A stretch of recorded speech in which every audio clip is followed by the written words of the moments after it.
My fellow Americans, as I speak to you today, I'm flying across the ocean to Geneva, Switzerland on a mission for peace. As you know, I'll be meeting with General Secretary Gorbachev of the Soviet Union. Those meetings may occupy the news for the next few days, but right now, I want to talk to you about something closer to home, the American Red Cross. Actually, the Red Cross was founded in Geneva over 100 years ago to care for the victims of war. Then Clara Barton, who became known as the Angel of the Battlefield during our Civil War, brought the idea to the United States and expanded it to include disaster relief during peacetime. One way or another, the Red Cross has touched most of our lives.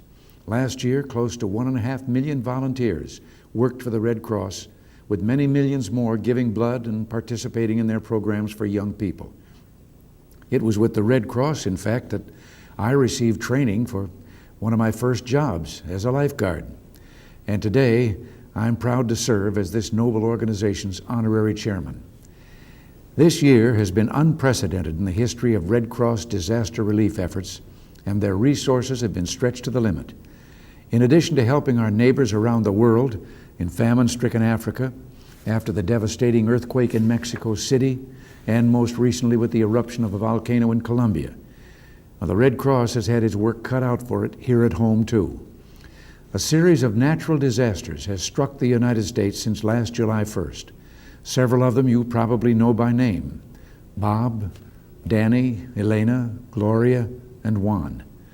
But in addition to these hurricanes, there have been other disasters: fires, evacuations, the Puerto Rican mudslides, and the floods in Virginia, West Virginia, Maryland, and Pennsylvania, which were extremely destructive and have added enormously to the burden of Red Cross relief efforts. Still, each time disaster struck, the Red Cross volunteers were there.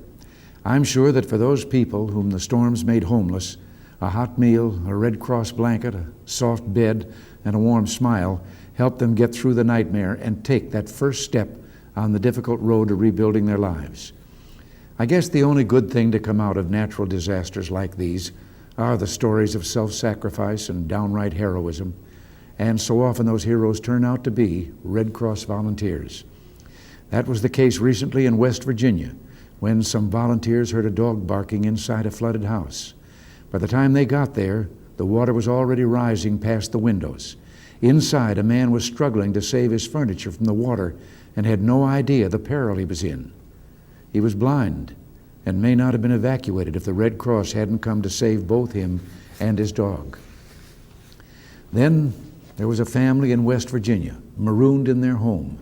The only way food and supplies could reach them was by a Red Cross boat. And there were the volunteers who dove into a rushing torrent to save a mother and her children just before they got swept away by the current. The Red Cross is always there for us. Now we need to be there for them. You may be surprised to know that, as big as it is, the Red Cross receives no government funding. It is entirely dependent on private contributions for support. Just since the beginning of July, the Red Cross has spent a record $48 million responding to emergencies, and they're quite simply running out of funds. So they're launching an emergency disaster relief campaign, and they've set a fundraising goal of $20 million. It's now time for all of us to volunteer for the volunteers, to give to those who've given so much of themselves. In recent years, we've witnessed a resurgence in the great American spirit of neighbor helping neighbor. Now, more of you are volunteering your time and contributing money to charity than any time in our nation's past. We've seen Americans unite to help feed the hungry around the world, provide emergency assistance to disaster victims in foreign lands, and we've seen one of the largest private sector initiatives in history raise funds to restore our great Statue of Liberty. Well, today I ask your help so that others may be helped. Please contact the Red Cross chapter nearest you and ask what you can do to give them a hand. Till next week, thanks for listening. God bless you.